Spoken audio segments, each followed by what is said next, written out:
사랑해 주님, 감사합니다. 오늘도 요한을 통해서 계시하셨던 그 계시 음성을 듣기를 원합니다. 우리의 귀를 열어 주시옵시고 성령께서 교회들에게 하시는 말씀을 이 시간에 듣게 하여 주시옵시고 우리가 믿음으로 준비하게 하옵시며 성령으로 준비하게 하옵시며 다시 오실 그리스도로 거룩한 신부단장으로 준비할 수 있도록 은혜 내려 주시옵소서. 오늘도 성령 하나님께서 친히 말씀 증거하여 주시옵소서. 거룩하신 예수 그리스도 이름으로 기도드립니다. 아멘. 음녀 바벨론의 멸망에 대해서 계속하고 있습니다. 세 번째 신비의 큰 바벨론 우리가 보겠는데 그 중에 네 번째로 여덟째 왕 적그리스도에 대해서 한번 살펴보겠습니다. 짐승의 비밀이 일곱 왕에게 있습니다. 자, 이 일곱 왕을 알면 어느 정도 이 짐승에 대해서 우리가 알 수가 있습니다. 요한의 입장에서 다섯 왕은 이미 망했습니다. 그러니까 요한이 그 계시를 받는 상태로 우리가 말씀을 돌아가야 돼요. 그래서 요한이 보았을 때 5명의 왕은 이미 망했어요. 그럼 지나갔다라는 거예요. 그 제국들은 이미 지나갔고, 그리고 하나가 현재 6번째 있고 미래적으로 봤을 때 7째와 8째가 있다라는 것을 볼 수가 있는데, 왜냐하면 7왕에 대해서만 말하잖아요. 그럼 7왕에게서 8번째 왕이 나오게 되는데 그것이 바로 적 그리스도가 될 것입니다. 그러면 7뿔은 7나라를 가리키는 사실을 볼 수가 있어요. 마지막 7번째 나라에서 이제 8번째 왕이 나오게 되는데, 그래서 8번째 왕이 적 그리스도고 8번째 왕은 그래서 반드시 7왕에게 속한 자라야 합니다. 즉 고대 역사 가운데 존재했던 나라들 가운데서 적 그리스도 세력이 나와야 된다라는 겁니다. 자, 그렇다면 먼저 있었던 7나라, 그 나라는 어떤 나라가 될 것인가? 입장이 여러 입장으로 나뉘는 경우도 있지만 애굽, 그리고 아수르, 바벨론, 페르시아, 헬라 이렇게 봅니다. 그래서 망하였다. 요한의 입장에서 보면 이 나라들은 다 망했지요. 그리고 지나갔다는 뜻이 됩니다. 물론 이 5 왕에 대해서 애굽, 아수르, 또 어떤 사람들은 이집트로 보는 경우도 있습니다. 어쨌든 요한 사도가 살고 있던 시대는 네 번째 짐승에 해당이 됩니다. 이것이 바로 일곱머리 열뿔 짐승인데, 일곱머리 열뿔 짐승은 고대 로마를 가리키면서 동시에 일곱머리 열뿔 짐승에서 반드시 나오게 되는 적그리스도 왕국이 있습니다. 그래서 역시 네 번째 짐승에 속하게 됩니다. 적그리스도도. 어쨌든 현재 로마 제국에 지금 속해서 살고 있습니다. 그래서 5 왕이라는 것은 애굽과 아수르, 바벨론, 페르시아, 헬라, 이것은 이미 망했습니다. 그리고 헬라 다음에 나오는 것이 로마이기 때문에 그렇습니다. 그리고 다른 하나가 이르게 될 것이고, 그 왕들 가운데 나타나는 왕, 8번째 왕이 적그리스도가 됩니다. 자, 전에 있었다가, 성경 말씀이 보면 정말 신비한 것은 뭐냐면 성경 말씀이 글자 하나하나가 그대로 현재 성취되는 것을 볼 수가 있습니다. 그런데 전에 있었다가 시방 없어진 짐승이라고 그렇게 말합니다. 그렇다면 이것이 누구냐면 8째 왕입니다. 자, 다시 말씀드립니다. 전에 있었다가 시방 없어진 짐승. 그러나 그 짐승이 다시 나타나게 될 것이다. 결국은 같은 제국에서 적그리스도는 나와야 된다는 사실을 볼 수가 있습니다. 자, 7머리 중에서, 그리고 10뿔 나라 중에서 적그리스도는 등장하게 되는데, 그는 반드시 성경에서 미리 말씀드리면 멸망으로 반드시 가게 된다라는 것입니다. 그래서 성경은 그를 불법의 사람이다, 혹은 멸망의 아들이다, 이렇게 말합니다. 말씀 보겠습니다. 누가 아무렇게 하여도 너희가 미혹하지 말라. 먼저 배도하는 일이 있고 저 불법의 사람 곧 멸망의 아들이 나타나기 전에는 이르지 아니하리니. 먼저 무슨 일이 있습니까? 멸망의 사람이 나타나고 배도하는 일이 먼저 일어난다라는 거예요. 그래서 그 후에 이제 예수 그리스도께서 오신다 이렇게 말합니다. 그래서 그리스도가 먼저 오느냐, 적그리스도가 먼저 오느냐? 당연히 적그리스도가 먼저 와서 전 세계를 미혹하게 될 것입니다. 그래서 미혹을 당하지 않는 것이 참으로 마지막 때 성도의 지혜입니다. 그리고 마지막 때 성도의 신앙입니다. 성경의 사람은 가짜와 진짜를 구별할 수 있습니다. 그래서 구별되었을 때 가짜를 따르지 않게 되어 있습니다. 자, 다니엘서 2장의 금신상과 7장에 내 짐승의 비밀이 있습니다. 그것이 바로 오늘 계시록에 나오는 그 왕들입니다. 자, 세상 네 제국에 엄밀하게 말하면 네 제국으로 다니엘서에는 나와 있어요. 그 전에 나왔던 예굽이라든가 아니면 아수르라든가 이런 것은 일단은 제외시키고, 다니엘이 봤을 때 다니엘의 관점은 금머리가 바벨론이었어요. 그래서 바벨론부터 시작되는 것 뿐입니다만은 다니엘서 2장의 금신상과 7장의 네 짐승을 보면 바로 이 마지막 때 나타나게 될 이 모든 이런 짐승의 특징을 가지고 나타나게 되는 적그리스도 세력에 대해서 알 수가 있습니다. 학자마다 좀 다릅니다. 바벨론 이전에 두 개 나라는 그럼 누구냐? 왜냐하면 5개여야 되니까 애굽과 아수르로 보는 경우가 있어요. 아수르는 여러분이 아시죠? 지금이 어느 나라입니까? 우리가 알고 있는 니느웨라고 하죠. 모술이라고 하는 TV에서 종종 나오는 바로 이라크입니다. 이라크가 아수르죠. 그리고 고대 바벨론과 아수르입니다. 그래서 두 가지로 봐요. 애굽과 아수르로 보는 사람이 있고, 또 어떤 사람은 고대 바벨론과 아수르로 보는 경우가 있습니다. 이들이 두 왕이고, 그리고 다니엘은 자신이 속해 있던 바벨론 제국의 환상부터 보게 됩니다.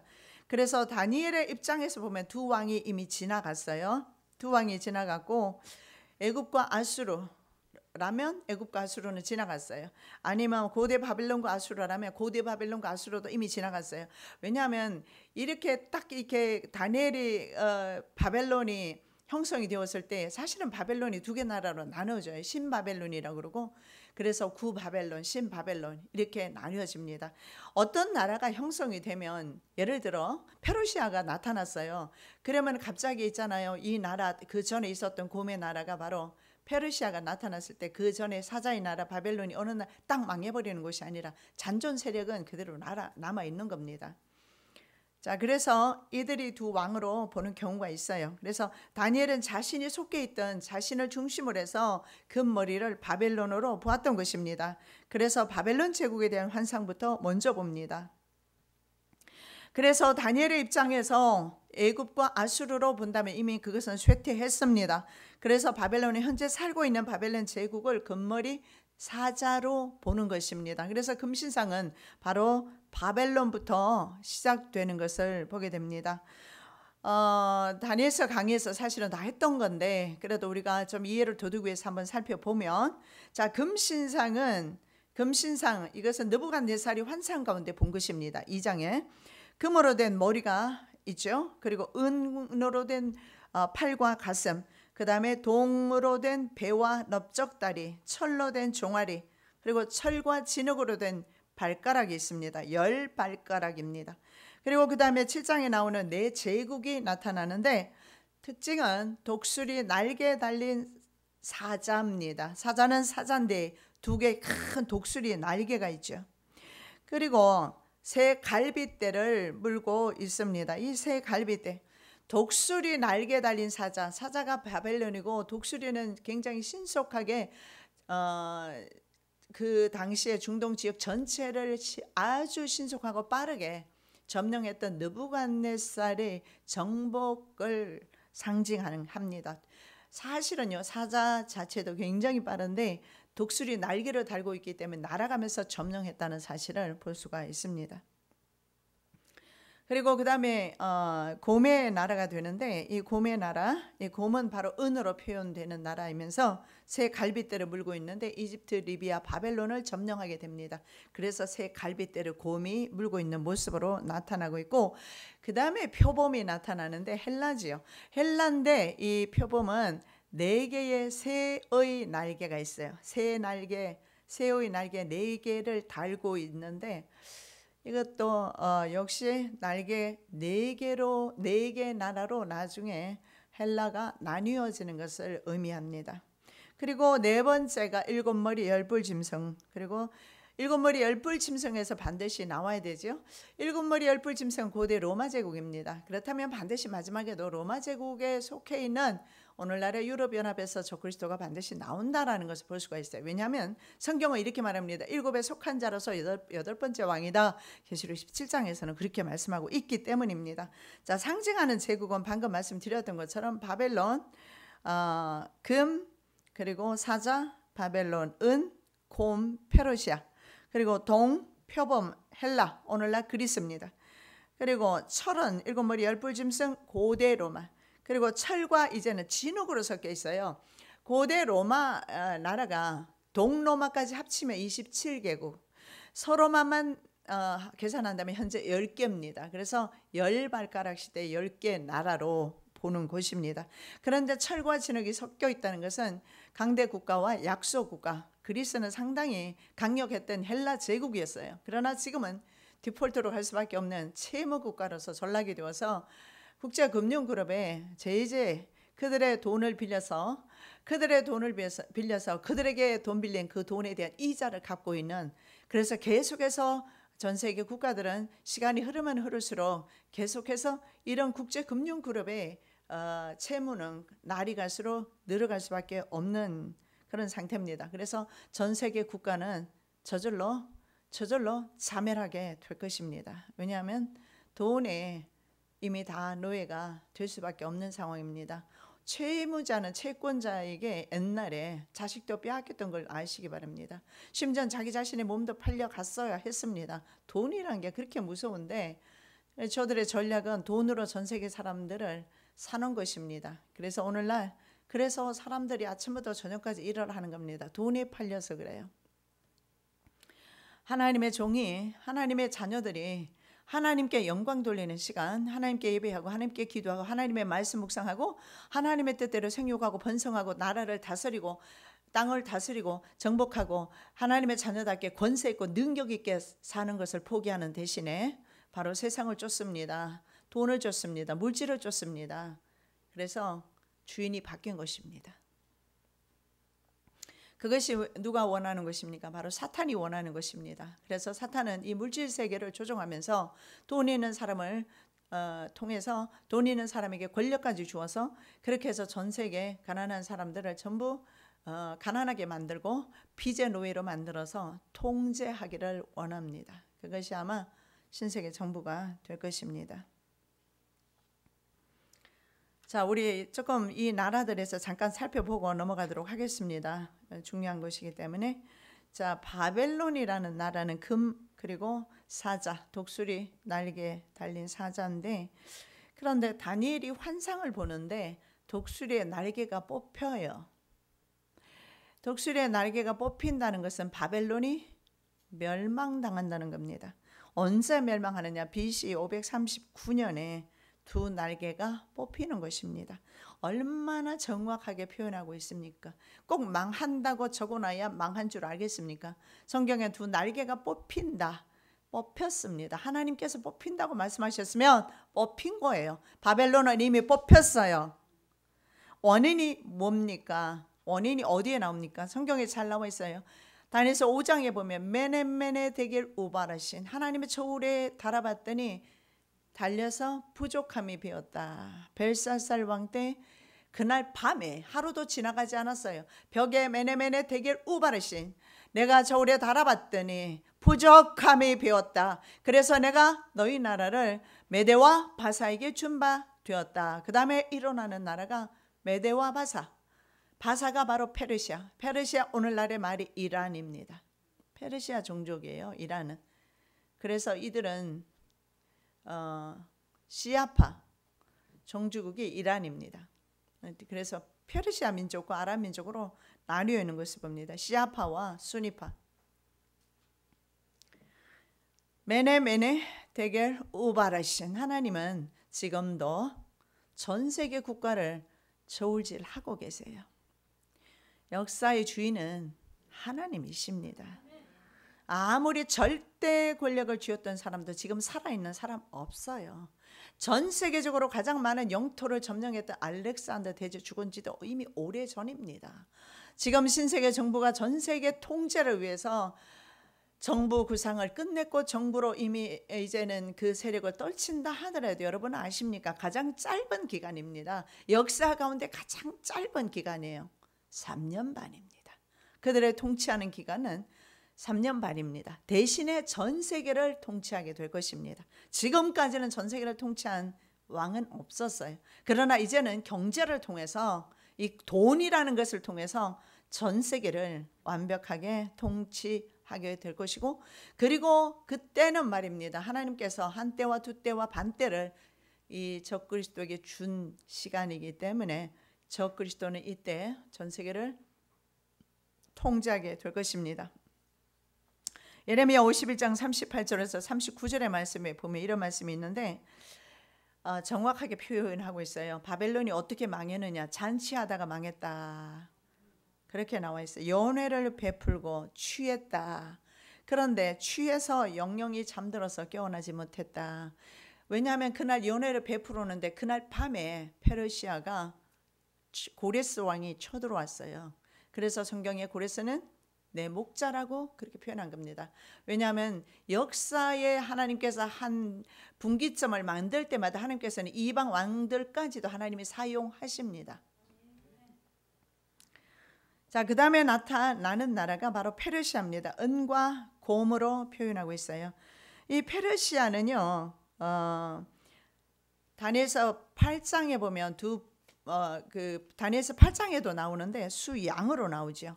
그래서 다니엘서 8장에 수양과 수염소가 나옵니다. 이 수양이 페르시아, 순염소가 바로 헬라입니다. 그런데 페르시아는 말입니다. 아까 제가 말씀드린 것처럼 바로 시아파 종주국인 바로 이란입니다. 그런데 이 페르시아가 어떤 특징을 가지고 있느냐면 두 뿔이 있어요.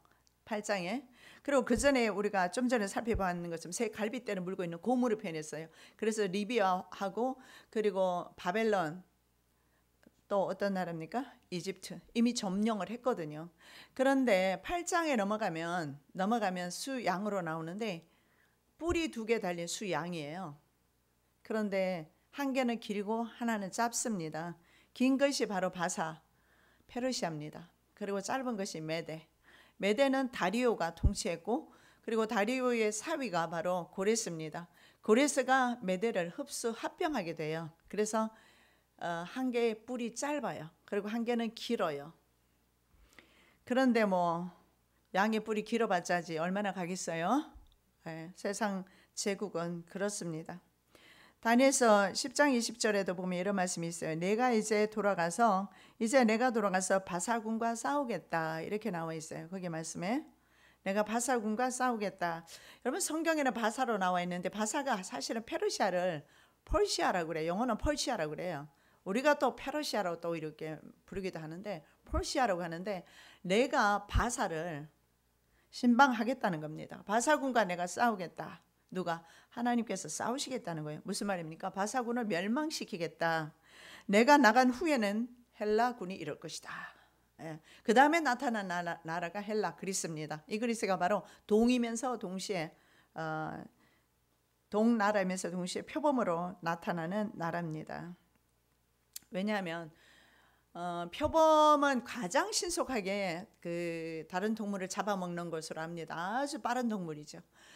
그래서 헬라만큼 빠르게 정복 전쟁을 했던 나라도 없는데 그 중에 누가 있느냐면 알렉산더. 이 알렉산더에 대해서도 성경에서 기록하고 있어요. 이 알렉산더가 태어나기도 전에 말입니다. 자, 그래서 알렉산더에 대해서 좀 이따가 우리가 우리 한번 기회 되면 보고요. 그래서 헬라군이 이르게 될 것이다. 내가 바사군과 싸우게 될 것이다. 그때가 언제냐면 BC 331년입니다. 그래서 페르시아가 멸망당한 것은 BC 331년에 멸망당했어요. 그러면 지금 페르시아, 이란이 남아있지 않습니까? 작은 국가로 남아있는 거죠. 세계를 지배하는 강대국의 위치에서 떨어진 것입니다. 그래서 이란은 지금 전 세계를 지배하는 국가가 아닌 것을 보게 됩니다. BC 331년에 다리우스 3세인가요? 헬라군보다 병력이 20배 많은 병력으로 완전히 철저하게 패배해버리고 맙니다. 바로 두 뿔이 뽑히게 되는데 누구에 의해서 수양의 두 뿔이 뽑히게 되느냐? 숫염소에 의해서 뽑히게 됩니다. 이 숫염소가 어떤 나라냐면 바로 그리스, 헬라입니다. 자, 헬라의 숫염소의 모습이 어떤 모습이냐면 뿔이 현저한 뿔 한 개가 우뚝 솟아 있어요. 이것이 바로 알렉산더 대제를 가리키는 거예요. 그리고 성경에는 한 왕이 일어나게 될 것이다. 그리고 이 숫염소는 발이 땅에 닿지 않도록 그 정도로 빠르게 달려와서 양을 공격을 합니다. 그래서 실제로 알렉산더 대제의 군대는요, 그 기병대가 말이 땅에 닿는 느낌을 받지 못할 정도로 빠르게 신속하게 진행됐어요. 왜냐하면 알렉산더 대제 휘하에는 4사람의 장군이 있었어요. 그래서 이 염소의 특징이 한 개의 현저한 뿔이 있고 그리고 4개의 또 다른 작은 뿔들이 있어요. 이 작은 뿔들이 뭐냐면 네 황제입니다. 그 황제가 이름이 프톨로미 그리고 셀루쿠스. 프톨로미는 바로 이집트 나중에 클레오파트라가 나오죠. 그 왕조입니다. 남쪽의 프톨로미 왕조가 남쪽을 차지하게 되는데 이것이 바로 여러분 다니엘서 11장 읽으면 남방 왕으로 나와 있어요. 헬라는요, 프톨로미는 바로 남쪽에는 이집트를 통치를 하게 됩니다. 이 장군이. 그래서 프톨로미 왕조라고 그러기도 하고 톨레미 왕조라고도 합니다. 그리고 북쪽의 북방 왕으로 표현되고 있는데 오늘날 지금 내전이 일어나고 있는 시리아 셀루쿠스 왕조라고 합니다. 그리고 그 외에 리시마코스 그리고 또 한 사람은 카산드라는 두 장군이 더 있어요. 그래서 이 4명을 성경에서 바로 네 뿔이라 그랬고 그 중에 하나 현저한 뿔. 이 현저한 뿔은 아주 강한 뿔인데 알렉산더 대제를 가리킵니다. 그런데 현저한 뿔 하나가 먼저 빠져버립니다. 그리고 4개의 뿔이 나온다. 다니엘이 환상 가운데 이렇게 봐요. 그럼 현저한 뿔 하나가 누굽니까? 바로 알렉산더인데 알렉산더가 정복 전쟁을 하다가 페르시아에서 죽습니다. 근데 암살을 당했어요. 네 장군에 의해서 암살당하고 그리고 알렉산더 대제의 두 어린 아들은 역시 암살당하죠. 그리고 네 장군들이 알렉산더 대제의 네 땅을 네 4등분하게 됩니다. 그게 오늘 유럽 연합입니다. 유럽 연합의 지역들이에요. 그래서 결국 그 나라의 그 지역에서 나오게 되어 있어요. 물론 나라 지명은 다 이제는 틀려요. 영국이라든가 로마라든가 이태리라고 되어 있죠. 이태리 이런 식으로 다 나누어져 있지만 결국은 이것이 바로 일곱머리 열불 짐승인 것을 볼 수가 있습니다. 그런데 제국의 멸망 연대를 보면서 우리가 받는 참 은혜가 큽니다. 하나님께서 하나님의 이혼하신 대로 정확하게 그때가 되면 하나님께서 그 제국들을 완전하게 멸망시키는 것을 우리가 볼 수가 있어요.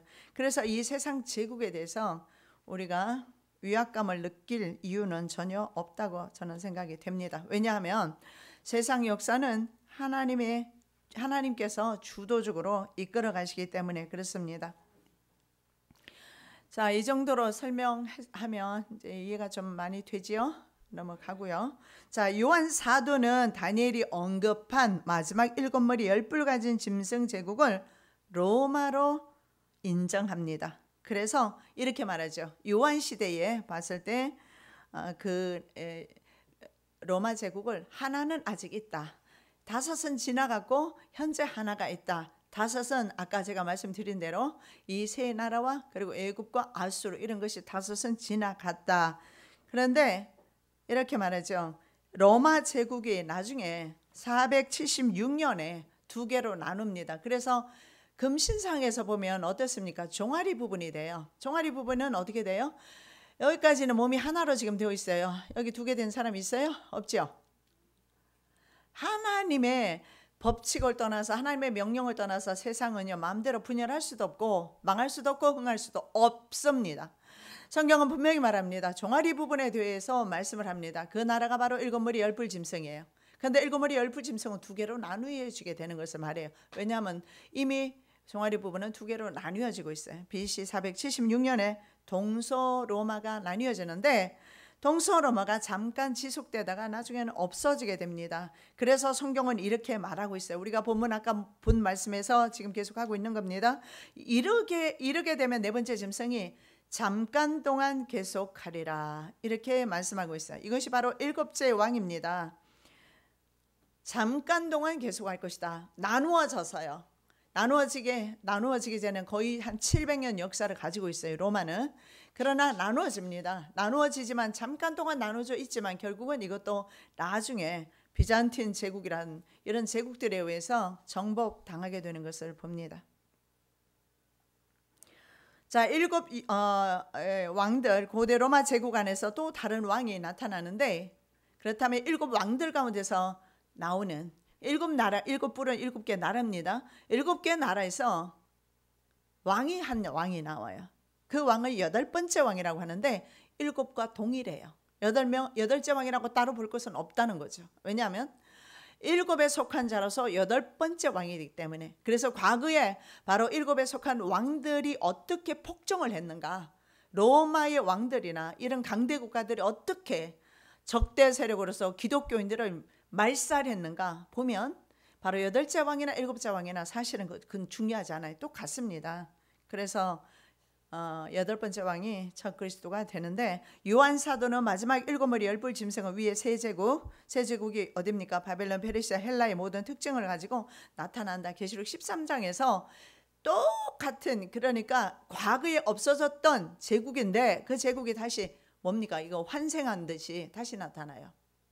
그러면 다니엘이 처음에 봤을 때는, 다니엘이 있었을 때는 어떻습니까? 사자와 그 다음에 곰, 그 두 제국 때 다니엘이 존재했어요. 그 다음엔 일곱 머리 열불 짐승 때는 다니엘이 없었단 말입니다. 그런데 지금 똑같이 요한이 뭘 봅니까? 다니엘 시대에 나타났던 그런 짐승의 모습이 다시 계시록의 13장에 나오고 있어요. 지금 계시록 13장은 어떻게 보면 신세계 정부장이라고 봐도 됩니다. 왜냐하면 저기에 다 나오거든요. 적그리스도도 나오고 거짓 선지자 나옵니다. 그렇기 때문에 그렇게 표현할 수가 있는데, 자, 말씀 계시록 13장 1절 2절.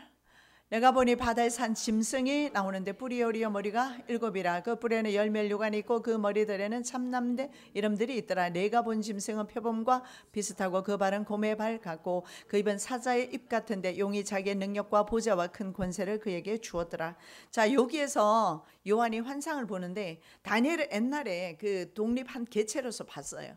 그런데 요한은요, 한 짐승 안에 세 짐승의 모습을 다 가지고 나타나는 거죠. 그 이유가 밑에 나와 있어요. 용이 자기의 능력과 보좌와 큰 권세를 그에게 주었더라.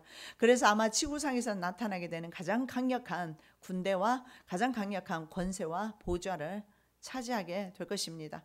그런데 그 머리에 보니까 일곱 면류관이 있고 그리고 열 면류관이 있고 머리가 일곱이 있어요. 이 말은 전 세계 왕들을 열왕으로, 열면류관, 열왕입니다. 열왕은 10개 나라나 마찬가지인데 대표적인 나라가 되겠고 이 왕들을 다 다스리는 짐승입니다. 이것이 바로 적그리스도예요. 바다에서 올라오는 짐승입니다.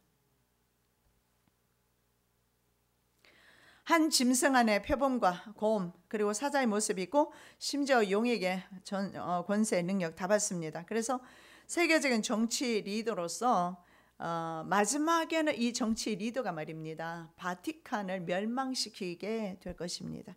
성경에 나와 있어요. 토사구팽하는 것입니다. 이용할 가치가 있죠. 전 세계 종교 통합을 위해서 로마 카톨릭이 필요합니다. 그러나 이제 자기의 보좌가 세워졌을 때는 더 이상 그런 왕은 필요가 없습니다. 그래서 멸망을 시켜요. 세계 왕과 하나님의 자리에 앉아 전 세계 사람들의 예배를 받기를 원합니다. 세계 왕으로서.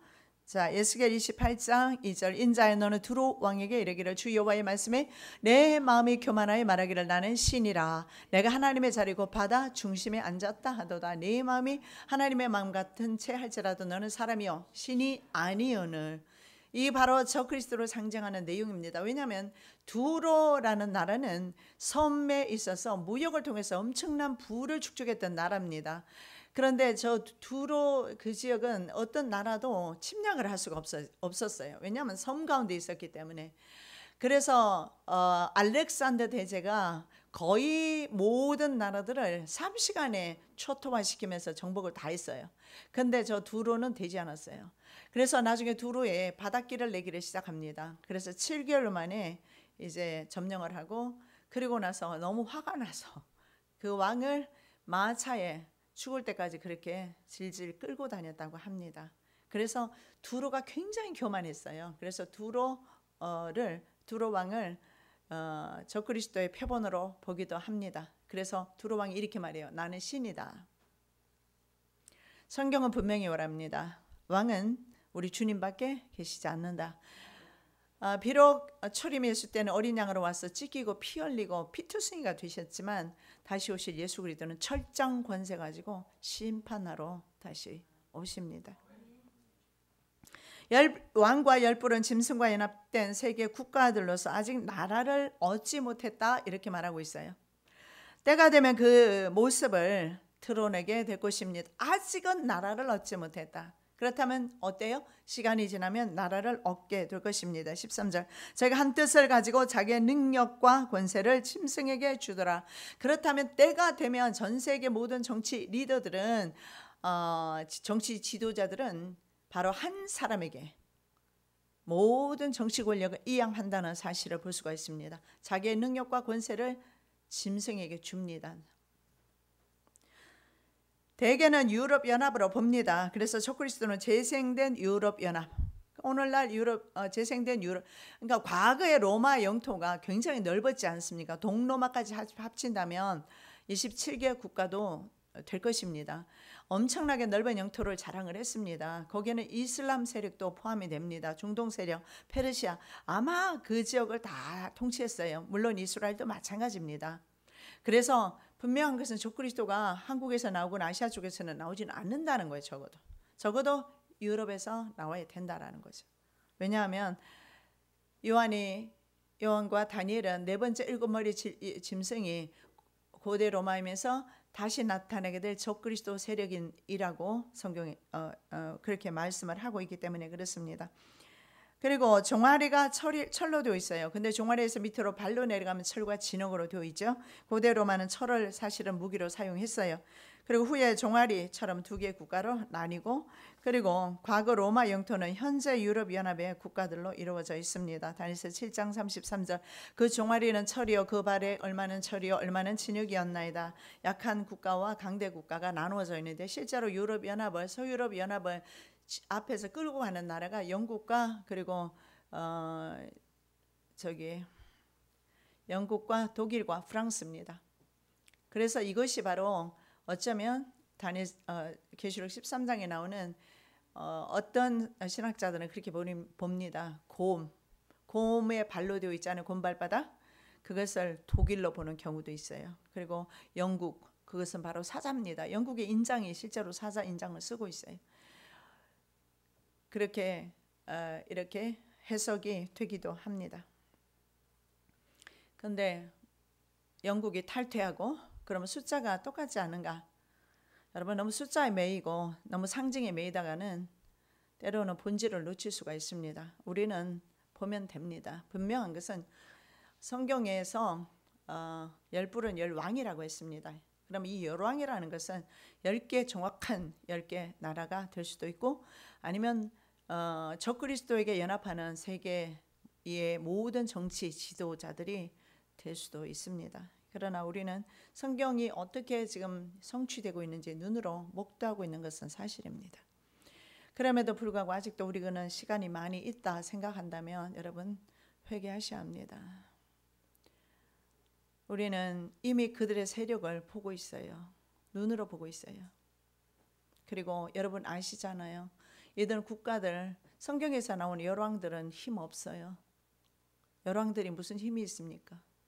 지금 개별 국가들의 대통령들이 무슨 힘이 있어요? 아무런 힘이 없어요. 전 세계는 돈을 지배하는 세력에 의해서 전 세계는 현재 조종당하고 있는 것뿐입니다. 여러분 전 세계 국가들 중에서 바로 국제금융그룹, 이런 국제 인터내셔널 뱅킹 시스템이라고 합니다. 그리고 우리나라에 1997년인가요? IMF 왔잖아요. IMF가 바로 바로 전 세계 돈을 빌려주는 바로 뱅킹 시스템입니다. 그들에게서 돈을 빌린 거예요. 그러면 그들에게서 우리 국토를 어떻게 했습니까? 담보 잡혔어요. 국토가 담보 잡히면서 우리 생명까지도 담보가 잡혀 있다고요. 그들에게 돈을 빌려서 우리가 다시 회복한 거 아닙니까? 전 세계 여러분 어떤 국가든 간에 이들 나라에게 돈을 빌리지 않는 나라 있으면 한번 찾아와서 저에게 한번 가져다 주십시오. 그리고 어떤 나라든지 빚 없는 나라가 있으면 한번 보십시오. 그리고 그 빚이란 게 말입니다. 근래 들어가지고 완전히 가파르게 상승 곡선을 그리면서 도표를 보면요. 천문학적 숫자로, 미국도 물론 예외 아니죠.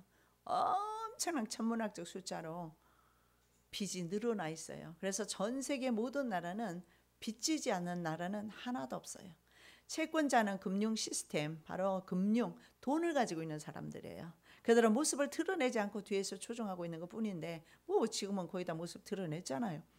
그러면서 정치인들을 고위라고 하는데 그들을 그냥 내세워서 정치하는 것에 불과합니다. 그래서 이미 원 시스템으로, 정치는 이미 원 시스템으로 가고 있습니다.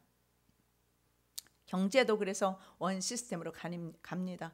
그래서 화폐를 지금 없애잖아요. 우리나라 동전 들어오면 전부 다 수거한다면서요. 수거해버리고 이제는 크레딧으로 주는 것 같아요. 그건 당연한 거예요. 미국은 사실은요.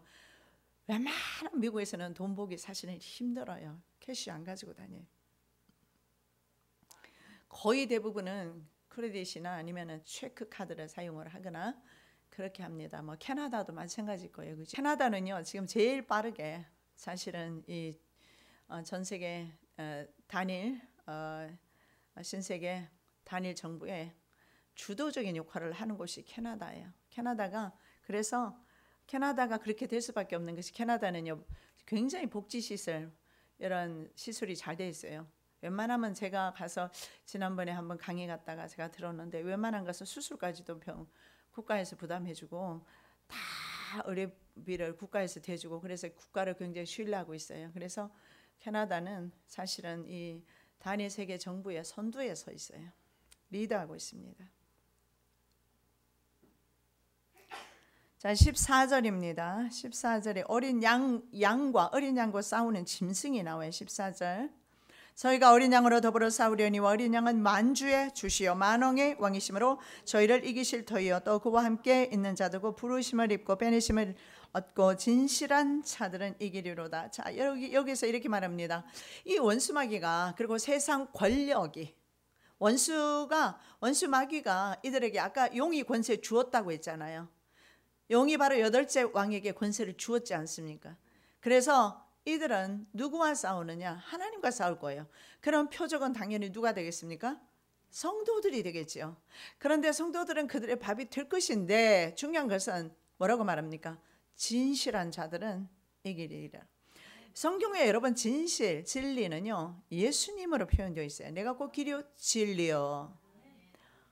그래서 예수께 붙어 있는 사람입니다. 오전 설교의 말씀처럼 바로 그 어린 양, 6월절 어린 양으로 오신 예수 그리스도의 그 보혈의 피가 있는 사람, 진실한 사람들입니다. 이런 사람들은 뭐라고 말씀합니까? 이기리로다. 이길 것이다 말씀하고 있습니다. 그래서 그들의 목적은 결국 뭡니까? 어린 양과 싸우는 것이 최종적인 목적이라면 타깃이 누굽니까? 만만한 게 누굽니까? 하나님의 백성들이에요. 그래서 어린 양을 과거에 이미 도살해 본 적이 있어요. 그죠? 도살했죠. 예수 그리스도로 도살했잖아요. 그래서 다시 또 한번 어린 양을 도살하기 위해서 시도하지만 이번에는 안 됩니다. 그때는 온 인류를 구속하시기 위한 하나님의 섭리가 있었기 때문에 하나님께서 피눈물을 흘리시면서 독생자 아들이 십자가에 무참하게 살해돼서 돌아가시는 걸 보고 있을 수밖에 없었어요. 우리들을 사랑하셨어요. 나를 사랑하셨어요. 그러나 이제 때가 되면 구원의 숫자가 차면 하나님은 더 이상 참지 않습니다.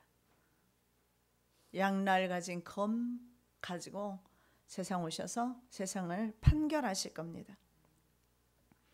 속죄를 위한 어린 양의 사명은 이미 끝났습니다. 저희를 이기십니다.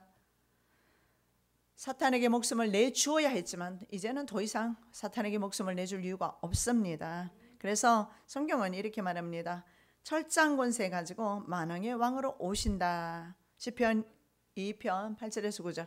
내게 구하라. 내가 열방을 유업으로 주리니 내 소유가 땅끝까지 이르리로다. 내가 철장으로 저희를 깨트리며 질그릇같이 부수리라 하시도다. 실제로 말입니다. 이 지구가 누구에 의해서 창조되었습니까?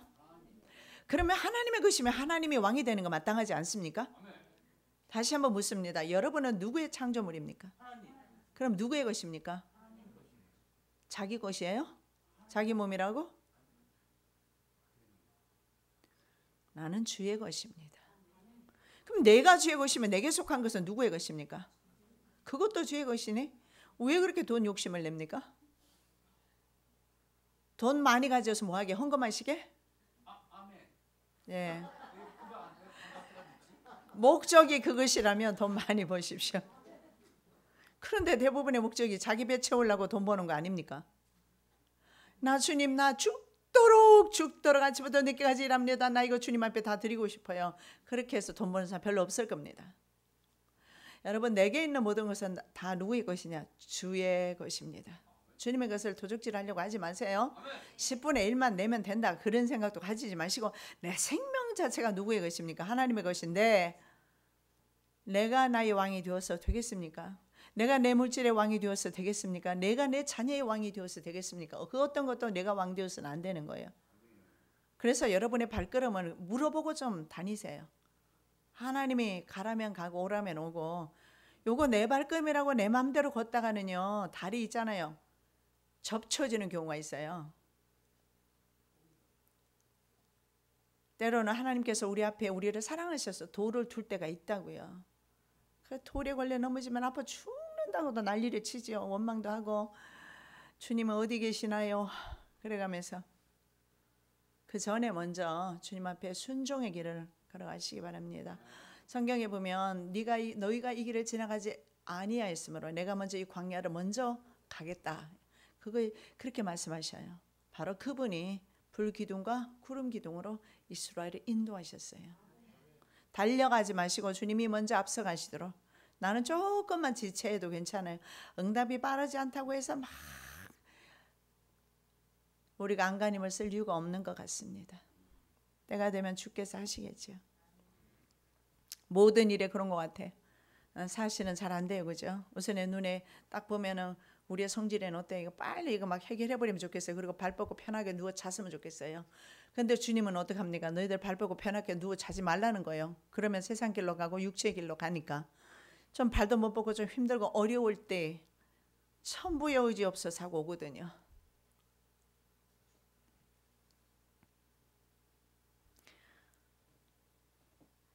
음녀가 앉은 물에 대해서 살펴봅니다. 15절입니다. 또 천사가 내게 말하되 내가 본 바 음녀에 앉은 물은 백성과 무리와 열국과 방언들이니라. 창녀가 말입니다. 물 위에 앉아 있어요. 그럼 성경에는 물을 뭐라고 말하느냐? 억지로 성경 풀지 마시고 성경은 성경에서 풀면 돼요. 그런데 물은 이렇게 말합니다. 물은 뭐라고요? 백성, 그리고 무리, 열국, 방언. 그러니까 다른 언어를 사용한 사람들이에요. 모든 실제로 물은 뭐라고요? 딴 데 가서 엉뚱한 소리 하지 마시고요. 물은 온 인류를 가리켜요. 실제적으로 사람의 신앙심을 자극해서 바티칸은 거의 전 백성과 무리 열국과 언어가 다른 사람들을 지배하고 있어요. 여러분, 로마 카톨릭이 들어가지 않는 나라가 있으면 한번 말씀해 보세요. 없습니다. 음녀라고 분명히 말하고 있어요. 그래서 음녀가 물 위에 앉아 있어요. 그렇다면 음녀는 뭡니까? 전 세계를 지배한다는 것이죠. 무엇을 가지고? 신앙심을 이용해서 전 세계를 지배하고 있어요. 그래서 로마 바티칸은 아주 작은 지역이지만 전 세계 어떤 정상도 건드리지를 못해요. 성경이 분명히 말하잖아요. 수많은 백성과 방언 다른 사람, 언어가 다른 사람들을 다스리는 곳이 실제적으로 어디냐고요? 바티칸이에요. 음녀라고 나와 있어요. 저는 100년 전에 죽은 시신, 그 사람은 참 불행합디다. 시신이 흙으로 돌아가서 썩어줘야 그게 은혜지. 100년 전에 시신이 그대로 미라로 되어 있어요. 그것이 바로 로마 바티칸 주빌레라고 해서 희년입니다. 그래서 성전 안에 시신이 들어와 있더라고요. 성경은 뭐라고 말합니까? 부지 중에 시신을 만진 사람도 부정하다. 그런데 많은 사람들이 거기서 예배하고 기도하고 하는 모습을 봤어요. 그러면서 저는 이렇게 생각했어요. 어떻게 우리 인생들이 저렇게 어리석을까? 성경에 조금만 찾아봐도 이렇게 하는 것은 이것은 사신에게 사신 우상 숭배하는 것과 죽은 신 숭배하는 것과 같은데 어떻게 그렇게 어리석을까?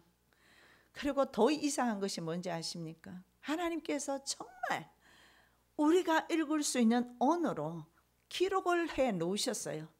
무엇이 죄인지, 무엇이 하나님을 순종하는지. 근데 그 성경의 말씀은 믿지도 않고 따르지도 않아요. 그런데 성경에 없는 일부의 사람들이 가르치고 지시하는 사람의 유전을 따라서 죽은 시신 앞에서 절하고 기도하고. 저와 여러분은 어떻습니까? 우리는 또한 비오신부와 같은 사신 우상을 섬기진 않습니까? 잘못된 신앙입니다. 하나님과 내 사이에 그 어떤 것, 하나님과 나 사이에 그 어떤 것을 두어서도 아니 됩니다. 하나님은 경배 받으시기에만 합당하신 분이십니다. 사람은 실제로 모세처럼 물에서 나와서 백성과 무리들 그리고 나라들과 언어들이라는 물에 또 살고 있다고 봐도 과언이 아닌 것 같아요. 모세가 물에서 구원받았잖아요. 그래서 어떻게 보면 이 지구 전체가 바로 물입니다. 이 물에서 저와 여러분은 구원받았어요. 모세만 건진받은 거 아니에요? 아닌가요? 우리는 바로 세상 물로부터 구원받은 하나님의 백성입니다.